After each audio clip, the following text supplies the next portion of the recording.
मामले में। अस्सलाम वालेकुम।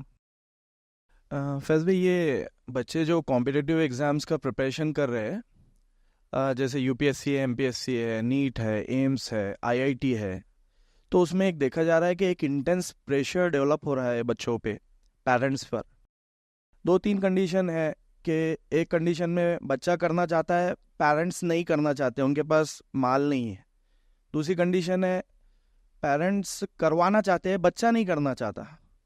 और तीसरी कंडीशन दोनों करना चाहते हैं लेकिन उसके मार्क्स कम आ जाते हैं और बच्चे बहुत बड़ा स्टेप ले लेते हैं। जैसे अभी वाशिम डिस्ट्रिक्ट का एक केस आया सामने कि 588 मार्क्स आने के बाद भी एक बच्चा था, यश ठाकुर नाम था उसका, उसने खुदकुशी किया और उसके सुसाइड नोट में ये लिखा कि मेरे मार्क्स कम आने की वजह से मुझे एम्स नहीं मिलेगा, मतलब दिल्ली एम्स जो मेडिकल कॉलेज है वो नहीं मिलेगा, तो इसलिए मैं खुदकुशी कर रहा हूँ। तो ये जो इंटेंस प्रेशर है, तो इसमें आपकी क्या नसीहत रहेंगी पेरेंट्स के लिए, बच्चों के लिए, माशरे के लिए, कि किस तरह से इसको बियर करा जाएगा और ये डिफरेंट कंडीशंस में बच्चों ने कॉम्पिटिटिव प्रिपरेशंस कैसे करने चाहिए, ये थोड़ा बताइए आप। मैंने एक अच्छा सवाल किया। आजकल कॉम्पिटिटिव एग्जाम्स का काफ़ी ज़माना और चलन है। एमसीक्यूज़ जिसको बोलते हैं, मल्टीपल चॉइस क्वेश्चंस का वो है। मैं खाली ये गुजारिश करूँगा, वक्त नहीं, मैंने इससे पहले जवाब दिया था। एमसीक्यूज़ क्या नुकसान पहुँचाते हैं एजुकेशन को, इस पर अमेरिकन ऑथर्स की रिपोर्ट्स आप पढ़िए सिर्फ, कि एमसीक्यूज़ के चक्कर में कैसी ह्यूमैनिटी और ज़िंदगी लोगों की ख़राब होती है सिर्फ। अब जब भी ये ऐसे क्वेश्चंस आते हैं, जब इसमें जवाब देता हूँ, तो बहुत सारे पेरेंट्स मुझसे परेशान हो जाते हैं, बहुत सारे स्टूडेंट्स भी परेशान होते हैं। यार ये आउट ऑफ द बॉक्स जवाब कहीं को देते हैं ऐसा कि हम लोगों की पूरी वो तोड़ ही देते हैं कि भाई वो जो हम जो चाहत से कुछ करना चाह रहे थे, आप बिल्कुल ही बर्बाद कर देते, उसको स्मैश कर देते, किसकी ज़रूरत नहीं है।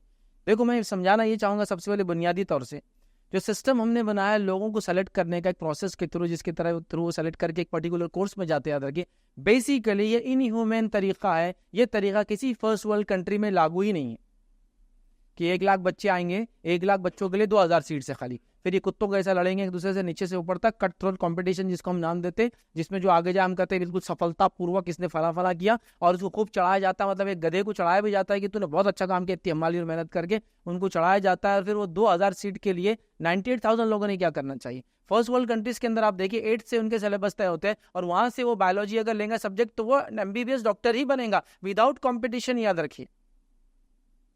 क्योंकि वहां लोगों को हिप क्रिएट नहीं की किसी कोर्स की, चॉइसेस की बुनियाद पर वो जो है जा रहे कोर्स, यहाँ हिप की वजह से जा रहे। समझते ना, मार्केट में क्या चल रहा है, तो नीट चल रहा है अभी, तो सब बस नीट ही करा रहे हैं।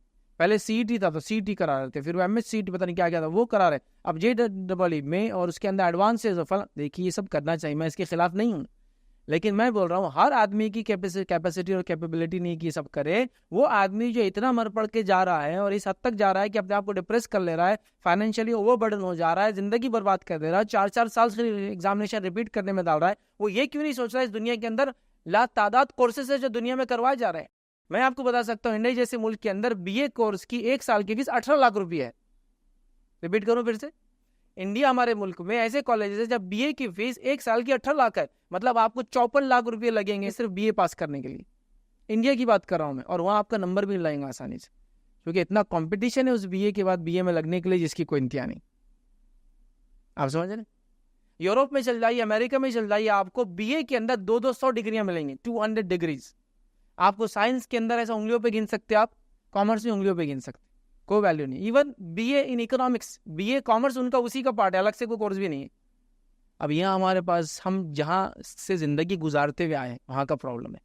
अंग्रेज़ों ने हमको जो देकर गए ना, वो उसका प्रॉब्लम है। जब मुल्क आज़ाद हुआ था हमको बहुत डॉक्टर्स के और इंजीनियर्स की ज़रूरत थी, तो लोगों ने नारा लगाया डॉक्टर्स चाहिए, इंजीनियर चाहिए। वो नारा जो लगा 75 साल में, नारा बदला ही नहीं आज तक, अभी भी वही नारा लगा, इंजीनियर चाहिए, डॉक्टर चाहिए। सीट्स लिमिटेड है, अगर 50 कॉलेज खोल देंगी गवर्नमेंट और 3000 के बदले 9000 सीट कर देंगी, तो इतना करप्शन फील्ड में आ जाएगा किसी को जॉब नहीं मिलने वाली। डॉक्टर्स फिर आपको गली गली मिलेंगे, ये हो जाएगा। इंजीनियर्स का क्या हाल हुआ, इंजीनियरिंग कॉलेज धड़ल्ले से खुलने लगे। एक हमारा शहर जो 1 मिलियन समझो सिटी पॉपुलेशन हमारी है, इसके अंदर जब 4 से 5 इंजीनियरिंग कॉलेज खुल गए तो लोग परेशान है कि इंजीनियर्स को जॉब नहीं है, क्योंकि अब इंजीनियर्स को लेबर से कॉम्पीट करना पड़ा जाके सादे। तो वो सिस्टम था, जो एक सिस्टम था जिसमें एक लेबर फोर्स तैयार की गई, हेल्थ के लिए लेबर वर्कर्स तैयार किए डॉक्टर्स की शक्ल में, कारखानों को चलाने के लिए इंजीनियर्स तैयार किए गए। हम उसी मेंटालिटी से आज भी चल रहे हैं। हम लोग दूसरी तरफ क्यों नहीं सोच रहे हैं? फिर उसके लिए जो प्रेशर पेरेंट्स पे आ रहा है, जैसा कि पेरेंट्स चाह रहे बच्चे नहीं करना, और बच्चा नहीं चाह रहा, तो यहाँ तो पेरेंट्स आगे नहीं बढ़ना चाहिए, ये मेरी रिक्वेस्ट रहेंगी। फिर आप बोलेंगे यार ये तो हमारा बच्चा, तो बोलेंगे फिर दिन भर गेम खेलते बैठना है, दिन भर मोबाइल यूज़ करना है, तो क्या वो दे देना? नहीं, वो नहीं कराना, उसकी चॉइस की क्या चीज़ है वो दूसरी कराओ आप। एजुकेशन का सब्स्टिट्यूट मोबाइल नहीं है ना, एजुकेशन का सब्स्टिट्यूट दूसरे फालतू रहना नहीं है। मैं कह रहा हूँ, उसने कह रहा नीट नहीं करना चाहता, लेकिन वो क्या करना चाहता है उस फील्ड में उसको कराने की आप कोशिश कीजिए। मैं सिर्फ ये बोल रहा हूँ, जहाँ बच्चे करना चाहते हैं, पेरेंट्स नहीं चाहते क्योंकि फाइनेंशियल नहीं है, तो मैं कहूँगा बच्चों को फिर वो ऐसे रिसोर्सेज तलाश करें जहाँ से उनको स्कीम्स क्या होते हैं और अलग अलग होते हैं ना गवर्नमेंट की स्कीम्स, प्राइवेट स्कीम्स, वो लाए ताकि अपने पेरेंट्स पर वो फाइनेंशियल बर्डन ना बने। और अल्हम्दुलिल्लाह आजकल एजुकेशन उस सेंस में काफ़ी आसानी से हो रहा है, क्योंकि बहुत सारी गवर्नमेंट माइनॉरिटी स्कीम, ये scheme, private scheme, institution, NGOs जरे वो करे। जहाँ पेरेंट्स भी चाह रहे बच्चा पढ़े, बच्चा भी चाहता है बच्चा पढ़े, लेकिन बच्चा एग्जाम पास नहीं कर पा रहा, तो इसका मतलब बच्चे में वो चीज़ की सलाहियत नहीं है, उसका कोर्स चेंज कर दिया जाए। और जहाँ वो बच्चा जो इतने अच्छे मार्क्स लाने के बाद भी उसको सिर्फ एक पर्टिकुलर कॉलेज नहीं मिला, उसने खुदकुशी की, यहाँ इस बच्चों की काउंसलिंग की बहुत ज़रूरत थी कि उसने ऐसा स्टेप ना ले। मतलब जो भी बच्चे ये नीट के लिए जा रहे हैं, JEE के लिए जा रहे हैं, और एडवांस और फला के लिए जा रहे हैं, और UPSC के लिए जा रहे हैं, और MPSC के लिए जा रहे हैं, और इसके अलावा न जाने ये ओलंपियाड वो फला, और ये अम्मा वो डम्मा, ये इंटरनेशनल एग्जाम वो फला, मैं उनसे गुजारिश करूंगा सबसे पहले इनकी काउंसलिंग की जाए। आप एक अच्छे इंसान बनकर जीने के लिए पढ़ रहे हैं, अगर ये कोर्स की वजह से आप अगर खुदकुशी का सोच रहे हैं, तो इसका मतलब आप रॉन्ग डायरेक्शन में जा रहे हैं। क्यों कर रहा है वो आदमी कोर्स, क्यों जाना चाह रहा है नीट के लिए बच्चा? इसलिए कि वो एक अच्छा इंसान बन के जिए, डॉक्टर बन के जिए ना, अच्छा इंसान, समाज को कुछ दे। आप मरने की बात कैसे कर सकते अगर नहीं दे? क्या समाज को डॉक्टर वो ना बने एम्स में, तो क्या दुनिया को दूसरी जगह खिदमत नहीं कर सकता था बच्चा हमारा? कर सकता था, उसकी काउंसलिंग नहीं हुई। लेकिन कभी कभी पेरेंट्स भी ऐसा प्रेशर डालते, तुमको ये करना है, ये अचीव करना है, पीछे तुमको सोचना नहीं है, अपनी कश्तियों को जला दो और कूद जाओ समंदर में से निकल के जमीन पर, अब तुमको वापस नहीं जाना है। अब बच्चे को लगता है इतना मोटिवेट कर दिया पेरेंट्स ने, अब मरना ही मेरे लिए सोल्यूशन है, या तो ये अचीव करूंगा या तो मैं क्लिफ से नीचे गिरूंगा, मतलब दोनों में से मेरे पास कोई चारा नहीं। मतलब या तो क्लिफ, उसके हिल के माउंटेन के पीक पर जाऊंगा, या पीक से कूदूंगा, दोनों में से मेरे पास कोई चारा नहीं। ऐसा मत कीजिए। और ये बढ़ता चला जा रहा है, ये MCQs जो है ना, ये एक जाल है, याद रखिए। जो हमारे चंद बच्चों की, चंद नहीं लाखों बच्चे इसमें जाते हैं और चंद बच्चे उससे निकल के आते हैं छन्नी से। ये तरीका एग्जामिनेशन का कभी भी सही नहीं था। फर्स्ट वर्ल्ड कंट्रीज में देखिए कैसे वो बच्चों को पढ़ाते हैं, हर बच्चा जो उसकी चॉइस की चीज़ें वो कर रहा है। मेरा UK जाना हुआ, मैंने चंद लोगों को UK में ग्रेजुएट पाया, चंद लोगों से उंगली पे गिन सकता हूँ ग्रेजुएट थे, मैक्सिमम 12th, चूँकि 12th करने तक कमर टूट जाती हूँ। एजुकेशन लेवल बहुत हाई है, करप्शन नहीं है, हर आदमी अपनी चॉइस की चीज़ें 8 से करते हुए आ रहा है, तो ऑलरेडी 4 इयर्स में इतना सीखे हुए होते हैं कि हाई एजुकेटेड होते हैं। ग्रेजुएशन जो मिलेगा मतलब बहुत पैसा था उसके पास। अब हमारा हाल तो ये है, BSc, LLB, BGL, BA, 4 खाली ग्रेजुएशन, 3 पोस्ट ग्रेजुएशन लेके जा रहे। अपने को शर्म आ रही थी बोलने को, कोई डिग्री नहीं हमारे पास, क्योंकि वो बोल रहे कहाँ से ला, ऐसे डिग्रियाँ मिलती क्या, ये दे दो एक, वो दे दो एक, वो दे दो एक। हमारी जिंदगी चली जा रही बच्चों को ग्रेजुएशन कराने में, तुम 4 डिग्री ला रहे। अब उनको क्या, 2-2 हज़ार रुपये में की ग्रेजुएशन है हमारे पास, 2000 ही फीस है ना EBC के साथ, बस भर दिया होगा ग्रेजुएट। 200 रुपये पहले साल की, 200 रुपये दूसरे साल की, 300 रुपये तीसरे साल की, बस। बाकी जूते वूते गाड़ी का खर्चा था, बाकी पढ़ाई का तो कुछ नहीं था, और पढ़ना भी कुछ नहीं था, सोचना था खाली, घूमना फिरना था, कैंटीन में बैठना था। तो रियल पढ़ते हैं वो, 12th तक पढ़ रहे हैं। डिग्री की वजह से आदमी छोटा बड़ा भी नहीं होता, वहाँ किसी काम को छोटा बड़ा भी नहीं समझते, वो समझिए उन चीज़ों को। यहाँ चुके लोगों ने छोटा बड़ा, वहाँ नहीं पढ़ूंगा तो मेरा लेवल कम होगा, मैं एम्स में नहीं जाऊँगा, दूसरे से करूँगा तो मेरा MBBS नहीं होगा, कोई छोटा बड़ा नहीं समझता। मैं आपको मिसाल देता हूँ, मैं एक जगह गया, कैम्ब्रिज में मेरा एक प्रोग्राम था, कैम्ब्रिज यूनिवर्सिटी है, कैम्ब्रिज में मेरा एक प्रोग्राम था, वहाँ मैं कैम्ब्रिज विजिट किया। जब कैम्ब्रिज में विजिट किया तो वहाँ मुझे हम लोग जो UK की टैक्सीज होती है, लंदन की जो एक टैक्सीज होती है वो स्पेसिफिक होती है, हमारी जो एम्बेसडर कार होती है ना उस टाइप की होती है, बहुत बड़ी होती है, अजीब वगैरह बड़ी रहती है, वो पता नहीं किस ज़माने से चालू है वो टैक्सीज, वैसी ही रहती है बिल्कुल। तो वो टैक्सीज में हम बैठे तो वो पीछे बंद रहता, थोड़ा सा हिस्सा रहता जहाँ से ड्राइवर देखता पीछे, खाली एक प्राइवेसी के लिए उन्होंने बंद रहती है बीच में टैक्सी, ड्राइवर डायरेक्ट देख नहीं सकता पीछे कौन बैठा है, ठीक है। और आदमी बिल्कुल बैठता, दरवाजे खुलते स्पेशल ढंग से, इधर और इधर सीट रहती उसकी टैक्सी में, आगे सीट रहती। तो हम बैठ के जाने लगे। हम फिर वहाँ गए, एक ही जगह जाके वो आदमी ने हमको ड्रॉप कर दिया, कैम्ब्रिज में ही, इधर से यूनिवर्सिटी के एक एंड से दूसरे एंड गए हम सिटी में, उन्हें हमको ड्रॉप कर दिया। अब जनरली वो ड्रॉप का जो चार्जेस होते हैं वो 2 पाउंड्स या कुछ ऐसा पर सीट वो ले लेते हैं कभी, या 5 पाउंड दे देना जितने भी लोग बैठे गाड़ी के अंदर।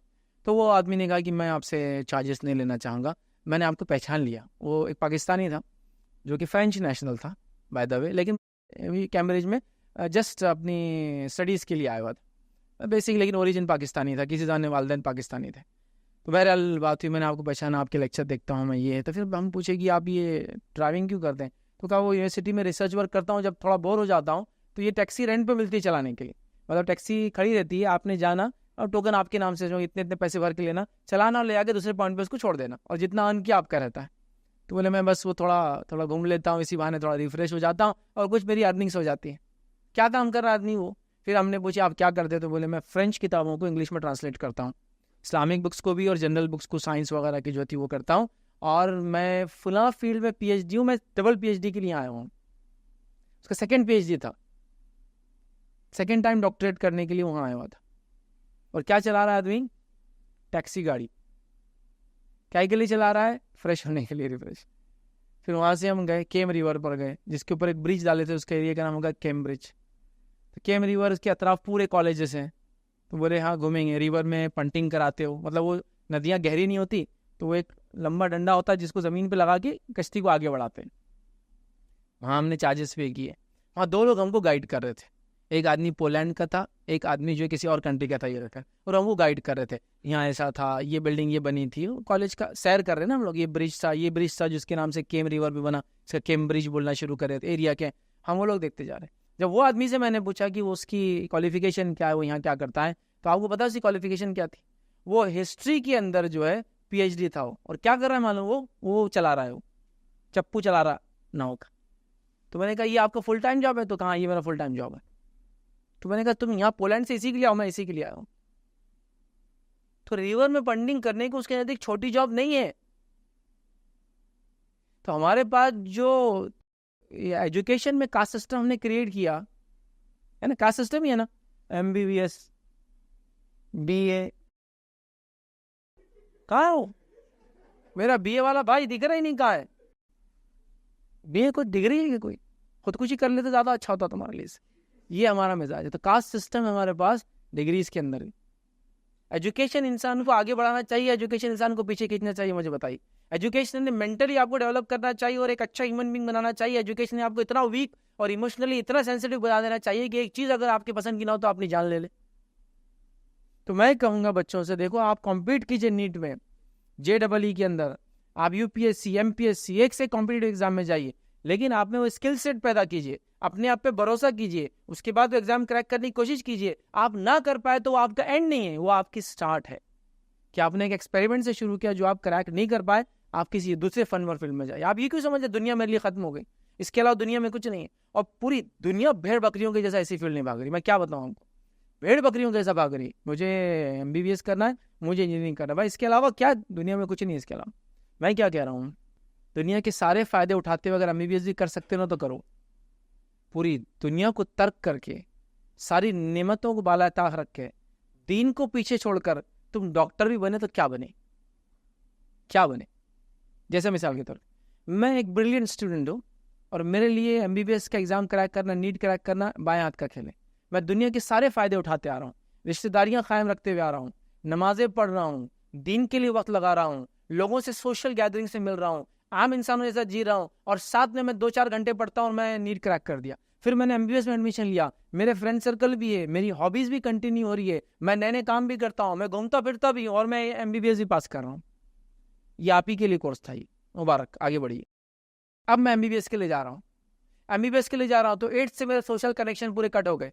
मैं किसी शादी में नहीं जाता हूँ, किसी ब्याह में नहीं जाता हूँ, किसी से मिलता नहीं हूँ, मैंने दुनिया को कुछ नहीं देखा, मैं किसी से मिलता नहीं, मैं हाथ नहीं मिलाता हूँ। मुझे अब 10th के बाद को हाथ मिला तो हाथ कांप रहा मेरा, क्योंकि मेरे को आदत नहीं आती, मैं किसी से मिलता नहीं हूँ। फिर मैं 12th तक गया तो सबने बोले तुम घोड़े जैसा चलो, बस ये ऐसा लगा के चलो, कुछ मत देखो, इधर कुछ नहीं उधर कुछ नहीं, ये कुछ नहीं, दुनिया में कोई तुम्हारे लिए फायदे की चीज नहीं हो सकती। एक चीज है तुम्हारा एम, कि तुम एक सफेद कपड़े में खड़े रहोगे और गले में तुम्हारे जो है एक सांप लटका हुआ रहेगा, बस नहीं वो स्टेथोस्कोप लटका रहेगा, बस ये तुम्हारा एम है। बस उसको वही दिख रहा सामने स्टेथोस्कोप लटका हुआ, मैं शर्ट के अंदर खड़ा हुआ और लोग डॉक्टर साहब बोल रहे हैं और वो उसी तरफ भाग रहा है। फिर उसने कोई सोशल कनेक्ट नहीं रखा, उसने 12th किया, उसके बाद नीट क्रैक किया, उसने दुनिया का कोई फायदा नहीं उठाया। वो ट्रेन में जा रहा था, उसके बाद वो नदी समझ में नहीं आता, सामने बैठे हुए अंकल दिखते नहीं उसको खाली उनकी किताबें, फटी हुई किताबें उड़ रही इधर से उधर। उसने पूरी दुनिया पूरा अपना सब कुछ दाव पे लगा दिया। फिर उसने MBBS कर लिया, फिर MBBS क्रैक हो गया, उसके बाद वैसे ही भागता रहा, चूंकि उसको कमाना है ना, 2 करोड़ रुपये खर्च हो चुकी है, वो निकालना है, अब किडनी से निकालो, कलेजे बेच के निकालो, एक्स्ट्रा ऑपरेशन करके निकालो, फीसेस लिख के निकालो, ये करो, वो भाग रहा है, उसके बाद उसको घर बनाना है, उसको एक शादी करना है, पूरी जिंदगी के बाद जब बैठेंगे ना तो लगेंगे हर चीज़ खोता हुआ यहाँ तक पहुँचाए हो। लोग बोलेंगे इतने हाईली अनसोशल है डॉक्टर साहब, कुछ समझता नहीं है। दावत में आते तो पैर इधर खोल के पड़े आते हैं, फलां करते तो ये समझता नहीं, लोगों से बात करते जा क्या हुआ, कुछ नहीं, चल जा, इसका एक कट मार दो, एक पिन लगा दो इसको, ऐसा मतलब भेड़ बकरी, चूंकि उसको सोशल उससे कनेक्ट। सब कुछ कुर्बान करके डॉक्टर मत बनो, सब कुछ कुर्बान करके इंजीनियर मत बनो, सब कुछ कुर्बान बन करके एक मैनेजर मत बनो। दुनिया में अल्लाह ने जो नेमत दे रखी उन सबका फायदा उठाते हुए, सबके हुकूक अदा करते हुए, सोशली रहते हुए समाज में काम करो। मैं एक तजुर्बे की बात बताता हूँ, ठीक है। तजुर्बे की बात यह है कि आप पढ़ाई में चाहे जितने भी अच्छे हो, अगर आप सोशली अच्छे नहीं है तो दुनिया में कुछ नहीं कर पाते। और जो लोग सोशली अच्छे हैं और पढ़ाई में चाहे कैसे भी रहो, वो दुनिया में कुछ करके जाते हैं। सोशल कनेक्ट जिनके अच्छे रहते हैं, देखिए आप बच्चों को, जिन लोगों में घुल मिल के रहना चाहते हैं बहुत कुछ कर लेते हैं। मैं ऐसे लोगों को जानता हूँ, मैं किसी को बुरा नहीं कह रहा हूँ, मैं ये भी कहना चाह रहा हूँ आपका एट द सेम टाइम कि आप अगर डॉक्टर बनेंगे तो आप ज़्यादा कमाएंगे, छोड़ दीजिए। आप इंजीनियर बनेंगे, ज़्यादा कमाएंगे, छोड़ दीजिए। मैं आपसे सवाल करता हूँ, डॉक्टर बन के, इंजीनियर बन के जिस दवाखाने में आप काम करें उसको चलाने वाला कौन है? एक बनिया चला रहा उसको, जो कभी कॉलेज नहीं गया, हाँ, वो नहीं कभी पढ़ा लिखा नहीं कुछ भी। एक हमारा जो है मारवाड़ी भाई चला रहा, जिसको कुछ नहीं आता, उसका पैसा था, उन्हें बोला तुम 4 डॉक्टर है, तुम ये काम करो, मैं पैसा लगाता, और उन्हें एक मल्टी स्पेशलिटी हॉस्पिटल खोल दिया और ब्रांचेस डालते चला जा रहा। तो आप डॉक्टर को वो चला रहा, आप देखो ना आप क्या करें। हमारे पास जो चीज़ की कमी है, क्या मालूम आपको? क्रिएटिव थिंकिंग, क्रिएटिविटी पर, क्रिटिकल थिंकिंग कोई ध्यान नहीं दे रहा। ये आप में पैदा होना ही नहीं चाहिए, कभी भी याद रखो। आप डॉक्टर बनो, अच्छे इंजीनियर बनो, यूपीएससी भी कर, आपके अंदर वो सलाहियत नहीं पैदा होना चाहिए जो एक फ्री थिंकिंग माइंड वाली होती है। वो क्रिएटिविटी को ख़त्म करने के लिए पूरे सिस्टम्स हमारे काम कर रहे हैं, जिसके नतीजे में अगर ये ना मिला तो वो बच्चे हमारे समझ रहे हैं कि ख़त्म हो गए। दुनिया बहुत बड़ी है बच्चों, करने के लिए बहुत काम है। मैं यकीनन ये भी आपको कह रहा हूँ कि आप नीट के लिए जाओ, उसको भी क्रैक करो। अगर अल्लाह ने आपको सलाहियत दिया, पैसा दिया, हालात दिया, बिल्कुल जाओ। अफसोस नहीं होना तुमको ज़िंदगी में कि मैंने ये नहीं किया। लेकिन ये बात भी मेरे एट द सेम टाइम याद रखो, यही दुनिया नहीं है, ये तो एक हिस्सा है दुनिया का। एक कोर्स की बात कर रहे हैं यार हम, एक कोर्स, सिर्फ एक फैकल्टी के अंदर। सिर्फ दुनिया इतनी बड़ी है और इतने कोर्सेस हैं ऑनलाइन, आप देखिए क्या क्या नहीं चल रहा आजकल। ये मानो आपको एआई के जो जितने टूल्स वगैरह आ रहे हैं वो कितने एडवांस बढ़, मतलब कितने लोगों की जॉब वैसी खाने वाले ये लोग, और कितने सारे काम को ऐसा आसान करने वाले जिसकी कोई मतलब कोई इंतहा नहीं याद रखी। Machine learning, data mining, AI, और अभी टेक्नोलॉजी से आ ही रही है, अभी तो ये स्टार्ट है उसका। और जो कारनामे वो अंजाम दे रहे हैं, आप सोचिए क्या। तो आपके लिए बहुत कुछ है दुनिया में। हाँ, आपका पैशन है मेडिकल में जाना, आप बिल्कुल जाइए, बिल्कुल जाइए, कोई मसला नहीं, मैं उससे नहीं। आपका पैशन इंजीनियर बनना, आप बनिए। मैं कह रहा हूँ इससे बढ़कर आप एक थिंकर बनिए।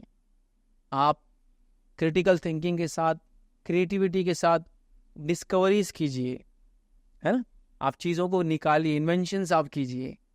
आप वो लोग बनिए जो चीज़ों को चलाने का दिमाग रखते हैं। आप वो लोग बनिए जो लीडर्स होते हैं। आप वो लोग बनिए जो चीज़ों को मैनेज करते हैं। आप ये क्यों भूल जा रहे हैं कि आप सिर्फ एक करके एक सिस्टम का एक वर्किंग पार्ट क्यों बन रहे हैं? आप वो बने जो आप चलाते हैं। यूरोप और अमेरिका में आपको डॉक्टर्स नहीं मिलेंगे, पूरे दुनिया को हम ही यहाँ से दे रहे हैं, इंडिया पाकिस्तान से दे रहे हैं, बांग्लादेश से भी आ रहे हैं अब तो डॉक्टर्स। मालूम आपको, अब लोग जाते बांग्लादेश से सीख के आ रहे हैं, क्योंकि यूरोप में थोड़ा महंगा पड़ता हो, तो यहाँ सीख के आ रहे हैं। अगर नंबर इंडिया में नहीं लगा तो वो पूरी खेप उनको मिल रही है। वो लोग क्यों नहीं बन रहे doctors? Doctors in the sense MBBS doctors. वो लोग क्यों नहीं बन रहे यार इंजीनियर्स? वो क्या कर रहे हैं? तो ऐसा कुछ तो भी कर रहे हैं कि वो सोच के परेशान हो रहे हैं कि ये क्या कर रहा है, ये क्या कर रहा है, हम सोच के परेशान है उसको। एक साथ एक क्लास में लोग पढ़ रहे हैं और सबकी डिग्रीज अलग अलग मिल रही है उनको, कैसे होता है ये? तो दुनिया ऐसी याद रखी, न्यू एजुकेशन पॉलिसीज ये सब चीज़ें ला रही याद रखी। तो लिहाजा मैं बच्चों से गुजारिश करूंगा, सलाहियत अल्लाह ने दिया है आपको, बिल्कुल ये एग्जामिनेशन नीट के लिए जाइए, जेडबलई के लिए जाइए, एडवांसेस के लिए जाइए, इसके लिए जाइए, उसके लिए जाइए, सब जाइए। अगर आप में सलाहियत नहीं है तो आपके पास कई चॉइसेस हैं, कई फील्ड्स हैं, याद रखिए, अंदाज़ा लगाइए। मैं आपको बोल रहा हूँ प्रैक्टिकली, मैंने फला कोर्सेज किया और उसके बाद मैं क्या बना? एक बिजनेसमैन और एक पब्लिक स्पीकर। तो अगर मुझे 8 से पब्लिक स्पीकिंग कुछ स्किल्स अगर कोई डेवलप कर देता तो 8, 9, 10 ग्रेजुएशन पब्लिक स्पीकिंग में करता मैं, और उसके बाद आके खड़ा होता। तो मैंने जो फील्ड में मैं काम कर रहा हूँ, मेरे उसमें बस डिग्री नहीं है उसकी। मैं कई इंजीनियर से बात कर रहा हूँ, आप इंजीनियरिंग है, क्या करें? Software development. Engineering, software engineering की? आप नहीं मैकेनिकल इंजीनियर, सॉफ्टवेयर डेवलपमेंट कर रहे हैं आप, मैकेनिकल इंजीनियरिंग? हाँ, उससे मेरा दिमाग था। आप समझे? तो ये सब हो रहा है। तो मैं कहूँगा वेरियस फील्ड है, एग्ज़ाम देना, एग्ज़ाम में जाना, कोई एम रखना बुरी चीज़ नहीं है, बट इस तरह से आप वो मत कीजिए कि जो फेलियर्स हो रहे हैं ना। पेरेंट्स से गुजारिश करूँगा, बच्चों में सलाहियत नहीं है तो उसे मत डालिए। बच्चों से गुजारिश करूँगा, पेरेंट के फाइनेंशियल स्टेट कंडीशन नहीं है तो फाइनेंशियल रिसोर्सेज तलाश कीजिए, फिर कीजिए, वरना उनके लिए बहुत बर्डन होता है। और जब दोनों मिलकर कर रहे हो और आप कुछ नहीं कर पा रहे तो मैं कहूँगा फील्ड चेंज करने की ज़रूरत है। लेकिन जब भी मैं ये बात करता हूँ, बहुत सारे पेरेंट्स वो करते, फैज़ वही बच्चा तैयारी कर रहा था, आपका लेक्चर सुना, कुछ और काम में लग गया। फिर मैं अपने आप को कोप भी करता हूँ, नहीं बोलना चाहिए, लेकिन मैं रोक भी नहीं पाता हूँ, क्योंकि मैं जानता हूँ वो अल्टीमेट डेस्टिनेशन ह्यूमैनिटी का नहीं कि डॉक्टर ही बने। मैं आपको बताता हूँ, लोगों ने मेडिकल किया और उसके बाद जो फील्ड में वो एक्सेल कर सकते थे उसमें गए। मैं ऐसे कई डॉक्टर्स को जानता हूँ जो प्रैक्टिशनर्स नहीं है, लेकिन आज उन्हें एजुकेशन इंस्टीट्यूट चला रहे, क्योंकि उन्हें वो सलाहियत थी मैनेज करने के एजुकेशन इंस्टीट्यूट्स। आज वो फील्ड से कुछ भी नहीं करते। ऐसे कई डॉक्टर्स को जानते हो रियल एस्टेट के बिजनेस में और कंस्ट्रक्शन लाइन में लगे हैं, आज 10 करोड़ कमाते हैं, याद रखिए।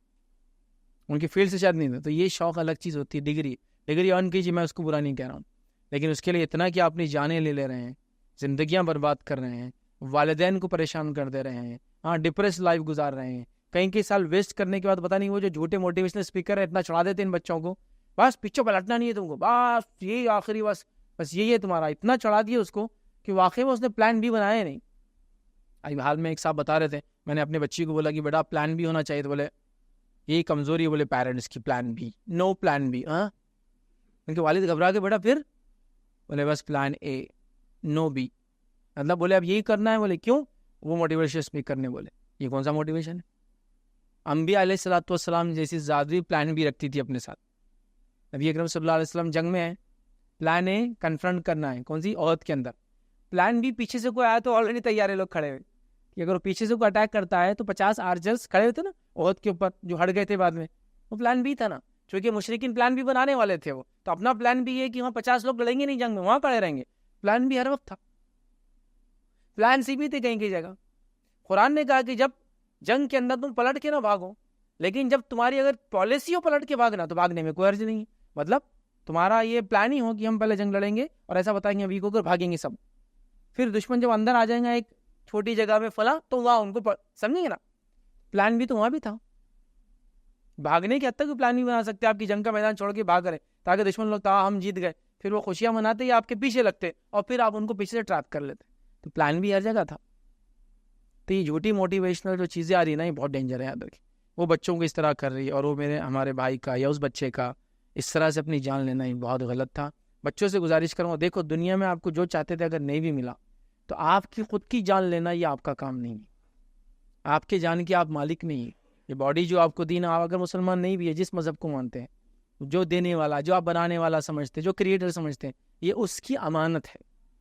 मुझे हक़ नहीं है इसको लेने का। मेरा काम है कि मैं सिचुएशन से लड़ूं और जीऊं। और नीट क्या था? एक एग्जाम था ना जिसने आपको स्ट्रगल सिखाया, तो वो आप मर कैसे रहे? उसने तो आपको स्ट्रगल सिखाना चाहिए था। सबसे हार्डेस्ट पार्ट के अंदर भी आपने स्ट्रगल करना चाहिए था। तो बहरहाल मैं ये गुजारिश करूंगा पेरेंट्स को, बच्चे की कैपेबिलिटीज़ के एतबार से कोर्सेज कराएं। बच्चे की कैपेबिलिटीज़ के साथ साथ उसके क्या बोलते हैं, इंटरेस्ट के एतबार से उनको कोर्सेज कराएं, और ना खुद ओवरबर्डन हो, ना बच्चों को ओवरबर्डन करे कि इतना ओवरबर्डन हो जाए कि ज़िंदगी में वो कुछ ना करे और सिर्फ पढ़ते रहें। कुछ भी नहीं कर रहे बच्चे, देखिए, और सिर्फ पढ़ रहे हैं। ये नहीं होना चाहिए। दुनिया में इतनी सारी चीज़ें हैं उसको, और जितने हायर एजुकेशन और एजुकेशन जितना डेवलप हो रहा है वहाँ ये सारी चीज़ें देखने को मिल रही है। आप किसी इंटरनेशनल बैकलॉरेट के कोई स्कूल को विजिट करने जाइए, IB स्कूल जो होता है, और वहाँ के क्लासरूम्स देखिए आप। कुछ स्कूल से क्लासरूम को दीवार ही नहीं है, खाली छत होती है, कॉलम्स होते हैं, दीवार नहीं होती। कुछ स्कूल ऐसे हैं जो झाड़ों के नीचे चल रहे हैं, झाड़ों के नीचे, लिटरली स्कूल झाड़ के नीचे ही होता है, वहाँ क्लासरूम नहीं होती है, मालूम? ऐसी चीज़ के साथ। और वो कह रहा है जितना इन्वायरमेंट के साथ रहेगा और उसमें बैठ के सीखेगा, वो बोल रहा है ये होलिस्टिक एजुकेशन है, ये रियल एजुकेशन। मिट्टी से खेल रहा है, झाड़ के नीचे बैठा है, झाड़ को देख रहा है और टीचर उसको पढ़ा रहा है। सारे स्कूल्स का यार, आप देखिए किसी इंटरनेशनल बोर्ड के स्कूल में जाइए, आपको जो स्पोर्ट्स का जो है ना वहाँ कॉम्प्लेक्स, उसमें बच्चे बैठेंगे कुछ काम करते हुए, होमवर्क कर रहे हैं वहाँ, या टीचर ने कुछ दिया, टीचर वहाँ फिजिक्स की क्लास ले रहा है उनकी, उनको क्लास की जरूरत ही नहीं, कहीं बैठे क्लास चालू है उनकी। उनका टीचर उनके साथ ऐसा मेंटर रह रहा है, ऐसा क्या बोलते हैं, मुर्शिद, पीर, फ़कीर होता है ना, जो एक गाइड करता है किसी को ज़िंदगी में। पहले होते थे लोग जिनको बनाते थे ऐसा, अभी तो करप्ट चीज़ नाम है सब ये वो लोगों के नाम है जो आपसे सिर्फ खाना चाहते हैं, आपको देना कुछ नहीं। जंगली से ज़माने में वाकई में मुर्शिद वो होता है जो आपको रुश्त रास्ता दिखाता है हिदायत का। लोगों को पीर कहा जाता है, लोगों को जो गाइड करते डे टू डे मसाइल के अंदर ज़िंदगी के, तो वैसा साथ रहता है वो, और लोग सीख रहे हैं। ये एजुकेशन है यहाँ तक। तो बहरहाल मैं गुजारिश ये करूँगा कि बच्चों की कैपेसिटी कैपेबिलिटीज़ के एतबार से, इंटरेस्ट के एतबार से उनको पढ़ाया जाए, और कभी भी पेरेंट्स और बच्चे ऐसा कोई डिसीजन न लें। दुनिया बहुत बड़ी है, एक से एक कोर्सेज आपके लिए मौजूद है, और कई फेलियर्स लोगों के वाक़यात मौजूद है जो बहुत कामयाब है अपनी ज़िंदगी में, जब उन्होंने इस फेलियर को फेलियर ना समझते हुए एक सीढ़ी समझा अगली सक्सेस की। और जिन्होंने समझा कि ये ना मेरी आज की नाकामी हमेशा की है, तो वो आगे नहीं बढ़ पाया याद रखे। तो लिहाजा उनको right type of guidance and motivation की ऐसे बच्चों को ज़रूरत है।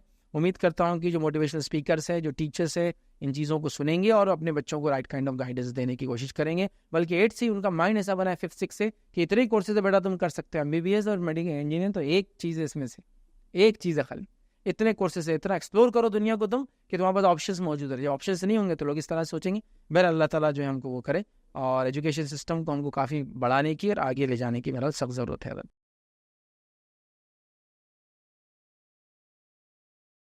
अस्सलाम वालेकुम। आप भी हमारे इस काम में ताउन करें अपनी ज़कात और सदक़ात के ज़रिए। डोनेशन डिटेल्स के लिए डोनेट पर क्लिक करें। अगर आपको हमारे वीडियोस पसंद आए हैं तो इसे शेयर करें और सबके हकदार बनें। रोज़ाना हमारे वीडियोस को पाने के लिए हमारे यूट्यूब चैनल को सब्सक्राइब करें और बेल आइकन दबाएं। हमसे दीगर सोशल मीडिया पर जुड़ने के लिए वीडियो में दिए गए आईडी को सर्च करें। जज़ाकल्लाह।